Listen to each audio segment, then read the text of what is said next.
ಮಹಾಮಂಡಲೇಶ್ವರ ಬ್ರಹ್ಮಾನಂದ ಸರಸ್ವತಿ ಮಹಾರಾಜರಿಂದ ಭಗವತ್ ಪ್ರಾಪ್ತಿಯ ಕುರಿತು ಆಶೀರ್ವಚನ. ಮನುಷ್ಯರಾದ ನಾವು ತನ್ನನ್ನು ತಾನು ಪರಮಾತ್ಮನಿಂದ ಬೇರೆ ಎಂದು ಭಾವಿಸದೆ ಭಗವಂತನಲ್ಲಿ ಒಂದಾದಾಗ ಮಾತ್ರ ಭಗವಂತ ಪ್ರಾಪ್ತಿ ಮತ್ತು ಭಗವತ್ ಕೃಪೆಗೆ ಪಾತ್ರರಾಗಲು ಸಾಧ್ಯ ಅಂತ ಶ್ರೀರಾಮ್ ಕ್ಷೇತ್ರ ಮಹಾಸಂಸ್ಥಾನದ ಪೀಠಾಧೀಶರಾದ ಶ್ರೀ ಮಹಾಮಂಡಲೇಶ್ವರ 1008 ಸದ್ಗುರು ಶ್ರೀ ಬ್ರಹ್ಮಾನಂದ ಸರಸ್ವತಿ ಮಹಾರಾಜರು ನುಡಿದ್ರು. ತಾಲೂಕಿನ ಕೋನಳ್ಳಿಯ ಶ್ರೀ ವನದುರ್ಗ ದೇವಾಲಯದಲ್ಲಿ ನಡೀತಾ ಇರುವಂತಹ ಚಾತುರ್ಮಾಸ್ಯ ವ್ರತಾಚರಣೆಯ 18ನೇ ದಿನವಾದ ಭಾನುವಾರ ಕೊಡಕಣಿ ಗ್ರಾಮ ಪಂಚಾಯಿತಿ ಕೂಟದಿಂದ ನಡೆದಂತ ಗುರು ಸೇವಾ ಕಾರ್ಯಕ್ರಮದಲ್ಲಿ ದಿವ್ಯ ಸಾನ್ನಿಧ್ಯ ವಹಿಸಿ ಅವರು ಆಶೀರ್ವಚನ ನೀಡಿದ್ರು. ನಿರಂತರವಾಗಿ ದೇವರ ಜ್ಞಾನ ಮಾಡುವ ಮೂಲಕ ಜೀವನದಲ್ಲಿ ಸುಖ ಶಾಂತಿ ನೆಮ್ಮದಿಯನ್ನ ಪಡೆಯಬೇಕು. ಭಗವತ್ ಪ್ರಾಪ್ತಿ ಭಗವತ್ ಕೃಪೆಗೆ ಪಾತ್ರರಾಗಬೇಕು ಎಂಬ ಮೂಲ ಚಿಂತನೆ ನಮ್ಮಲ್ಲಿರಬೇಕು. ಬ್ರಹ್ಮ ಮತ್ತು ಆತ್ಮದ ಏಕತ್ವ ಅಭೇದ ಜ್ಞಾನವಾಗಬೇಕು. ಅಭೇದ ಜ್ಞಾನವು ಆತ್ಮ ಮತ್ತು ಪರಮಾತ್ಮ ಒಂದೇ ಎಂಬುದಾಗಿದೆ.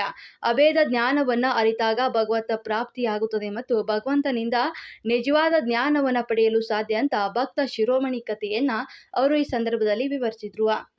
18ನೇ ದಿನದ ಚಾತುರ್ಮಾಸ್ಯ ವ್ರತಾಚರಣೆಯಲ್ಲಿ ಕೊಡಕಣಿ ವ್ಯಾಪ್ತಿಯ ಸಮಸ್ತ ನಾಮಧಾರಿ ಸಮಾಜ ಬಾಂಧವರು, ಅಧ್ಯಕ್ಷರು, ನಾಮಧಾರಿ ಅಭಿವೃದ್ಧಿ ಸಂಘ ನಿಚ್ಚಲಮಕ್ಕಿ, ಶ್ರೀ ತಿರುಮಲ ವೆಂಕಟರಮಣ ದೇವಸ್ಥಾನ, ಗುರುಮಠ, ಅರಸಕೇರಿ ಮತ್ತು ಭಟ್ಕಳ ಹಾಗೂ ದೇವಸ್ಥಾನ ವ್ಯಾಪ್ತಿಯ 18 ಕೂಟಗಳ ಸಮಸ್ತ ನಾಮಧಾರಿ ಸಮಾಜ ಬಾಂಧವರು ಮತ್ತು ಶ್ರೀ ರಾಮಕ್ಷೇತ್ರ ಸೇವಾ ಸಮಿತಿ ಭಟ್ಕಳ, ಶ್ರೀ ವೆಂಕಟೇಶ್ವರ ಪತ್ತಿನ ಸಹಕಾರಿ ಸಂಘ ಅರಸಕೇರಿ, ಕುಮಟಾ, ಹೊನ್ನಾವರ ಸಮಸ್ತ ಹಿಂದೂ ಮುಕುರಿ ಸಮಾಜ ಬಾಂಧವರು, ನಾಮಧಾರಿ ನೌಕರ ಸಂಘ ಹೊನ್ನಾವರ, ಶ್ರೀ ಆತ್ಮಾನಂದ ಸರಸ್ವತಿ ದೇವಾಲಯ ಗುರುದೇವ ಮಠದ ಹಳೆಯ ವಿದ್ಯಾರ್ಥಿಗಳು ಗುರುಪಾದುಕಾ ಪೂಜೆಯನ್ನ ಸಲ್ಲಿಸಿದ್ರು. ಶ್ರೀ ಪರಮೇಶ್ವರ್ ಪಿ ನಾಯಕ ಕೊಡಗಣಿ, ಭಾಸ್ಕರ್ ನಾರಾಯಣ್ ನಾಯಕ್ ಮತ್ತು ಕೊನ್ನಳ್ಳಿ ಹಾಗೂ ಉದಯ್ ನಾಯಕ್ ತೊಪ್ಪಲಕೇರಿ ಇವರು ವೈಯಕ್ತಿಕ ಗುರುಪಾದುಕಾ ಪೂಜೆಯನ್ನ ಸಲ್ಲಿಸಿದ್ರು.